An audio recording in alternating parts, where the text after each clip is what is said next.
বিপ্লবী জনতা, আমি এখানে ওসমান হাদির ভাই হিসেবে আসি নাই। আমি হাদির একজন সহযোদ্ধা ছিলাম।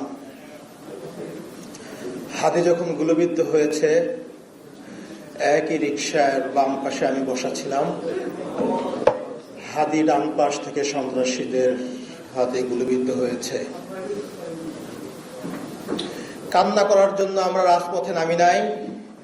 শহীদ ওসমান হাদি যখন জুলাই আন্দোলনে অংশগ্রহণ করে, তার ওয়াইফ, সন্তান সম্পা ছিলেন। দিনের পর দিন, রাতের পর রাত যখন বাসায় ফিরতে পারেন নাই, আমাদের পরিবারের পক্ষ থেকে তাকে বারবার বলা হতো পরিবারের কথা চিন্তা করতে হবে, নিজের নিরাপত্তার কথা চিন্তা করতে হবে। তার একটাই জবাব ছিল, আমাকে আমার আল্লাহ রক্ষা করবে। আমি যদি চলে যাই, এদেশের 18 কোটি জনতা আমার পরিবারকে দেখে রাখবে। এর চেয়ে বড় নিরাপত্তা আর কেউ দিতে পারবে না। যদি আমি আমার রবের ডাকে সাড়া দিয়ে চলে যাই, আপনি শহীদের ভাই হবেন। আমার মাকে বলেছিল, আমি যদি মা চলে যাই, আপনি শহীদের মা হবেন। এর চেয়ে আর গর্বের কিছু নাই। কিন্তু আমি শহীদের ভাই হতে চাই নাই। আমি চেয়েছিলাম রাজপথে বিপ্লবী ওসমানের পাশে থেকে এই বাংলাদেশকে আধিপত্যবাদ মুক্ত করতে। আমি চেয়েছিলাম ইনসাফের বাংলাদেশ যতদিন পর্যন্ত গঠন না হবে, আমরা রাজপথ ছাড়ব না। কিন্তু আজকে ওসমান চলে গেছেন। আল্লাহ ওকে তার সর্বোচ্চ পুরস্কার দিয়ে নিয়ে গেছেন। শুক্রবারের জুমার নামাজের পরে সে গুলিবিদ্ধ হয়ে পরবর্তী শুক্রবার রাতে সে ইন্তেকাল করেছেন সিঙ্গাপুরে।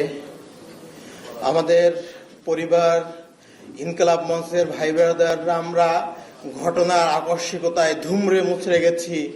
আমরা এখনো স্বাভাবিক জীবনে ফিরতে পারি নাই। জানি না আমরা স্বাভাবিক জীবনে ফিরতে পারবো কিনা। আমাদের শহীদ পরিবার, ইনকলাব মঞ্চ, ওসমানগণের লাখো লাখো ভালোবাসার জনগণ, বিপ্লবী ছাত্র জনতা, সবার কাছে আমার একটাই দাবি, ওসমান যে বিপ্লবী আন্দোলন করেছিলেন, সে যে আন্দোলনের জন্য শহীদ হয়েছেন, পরবর্তীতে তার অসমাপ্ত বিপ্লবকে আপনারাই সমাপ্ত করবেন ইনশাআল্লাহ। আমরা ওসমান হাদির পক্ষ থেকে কোনো পারিবারিক আর্থিক সহযোগিতা চাই না, কোনো অনুদান চাই না। শুধু একটাই চাই, ওসমান হাদির অসমাপ্ত বিপ্লবকে আপনারা সমাপ্ত করবেন। আপনারা যদি রাজি থাকেন, আমার সাথে ওয়াদা করেন, ইনসাফের বাংলাদেশ গঠন না হওয়া পর্যন্ত আপনারা শান্ত হবেন না।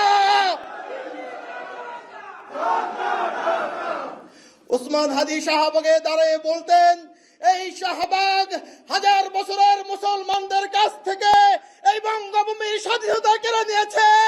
এই শাহবাগে ফ্যাসিবাদের জন্ম হয়েছে। আমি এই শাহবাগ থেকে ফ্যাসিবাদকে রুখে দেব। এই শাহবাগে বসে আমি নারায়ে তাকবীর স্লোগান দেব।